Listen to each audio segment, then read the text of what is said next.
શિવરાત્રિના દિવસ શિવજી કી યાત્રા વડોદરા શહેરના અલગ અલગ વિસ્તારમાં નગરચર્યા નીકળશે। વર્ષોની પરંપરાગત અનુસાર શિવજી કી સવારી નીકળે છે।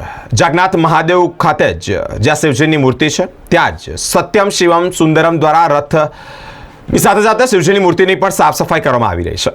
8.5 ટનની જીવંત પ્રતિમા પરમ પૂજ્ય શાવલીવાળા સ્વામીજીએ યોગેશભાઈ પટેલ સમક્ષ બીજી વાર એક લાગણી વ્યક્ત કરી કે દેશમાં માત્ર ઉજ્જૈનમાં જ નીકળતી શિવજી કી સવારી જેવી જ વડોદરા શહેરમાં આ શિવ પરિવારની યાત્રા એટલે કે શિવનગરી વડોદરા શહેરમાં પણ નીકળે। યોગેશભાઈ પટેલ આ સંકલ્પની પૂર્ણતા માટે મહાકાય નંદી પર સવાર શિવ પરિવારની મૂર્તિનું નિર્માણ કાર્ય પુનઃ નરેશ માતુરામ વર્માને સોંપ્યું। ત્યારે નરેશ વર્માએ પંચધાતુમાંથી તૈયાર થયેલી મહાનંદી પર સવાર 8.5 ટનની બેનમૂન જીવંત જે પ્રતિમા છે તે તૈયાર કરી અને રથ પર પ્રતિમાને આરૂઢ કરવામાં આવી। વર્ષ 2013થી શિવજી કી સવારી નવી જ પરંપરાનો પ્રારંભ થયો।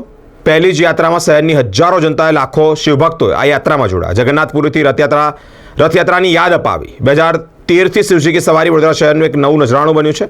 વધુમાં મહાશિવરાત્રિની બપોરે પરંપરાગત મુજબ પ્રતાપનગર સ્થિત રણમુક્તેશ્વર મહાદેવના મંદિરથી મહાકાય નંદી પર બિરાજમાન શિવ પરિવાર નગરયાત્રા નીકળશે। વર્ષોથી જ્યાં પરંપરા છે તે જ પ્રમાણે શિવજી કી સવારી વાડી ચોખંડી માંડવી ન્યાય મંદિર માર્કેટ દાંડિયા બજાર થઈ સાંજે 7 કલાકે સુરસાગર પહોંચશે।